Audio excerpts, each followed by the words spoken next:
All right, one more. Let's talk about Memorial Day and what it means.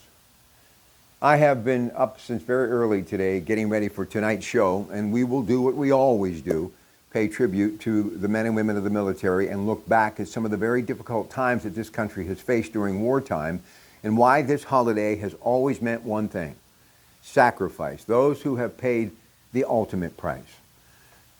If it wasn't for those who stood for this country through some very horrible times, none of us would have the opportunity to do what we're doing today.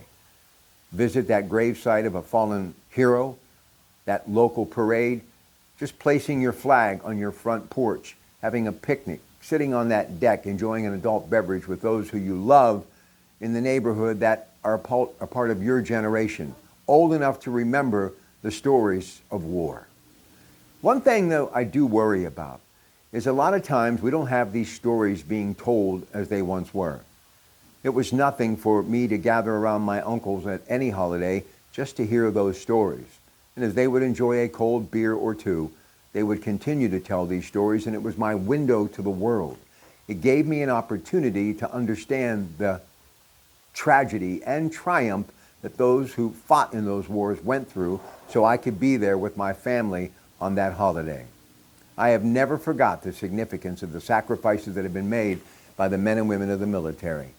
And all I can ask is you either tune in tonight or start doing it right now, because there's stories that need to be told, and we have to be the storytellers.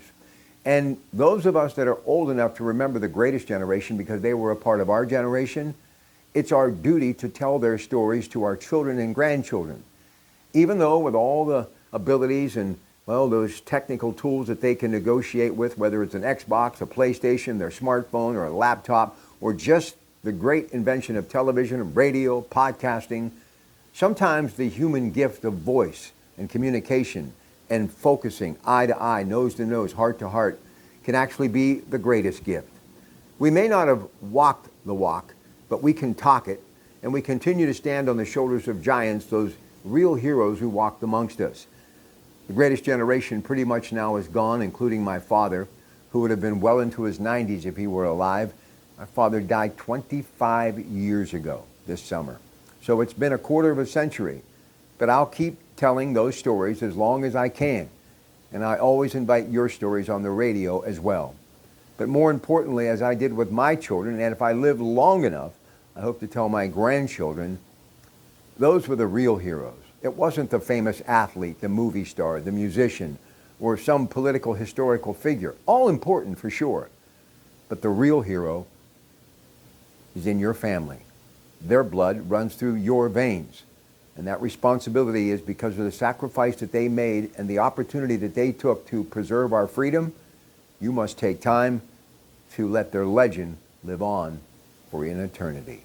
Tonight, our Memorial Day show, right after local news at 6 on Kdka. It's your Pratte Pack. Have a blessed day until later on the radio. Take time to reflect, remember, and continue to tell those stories.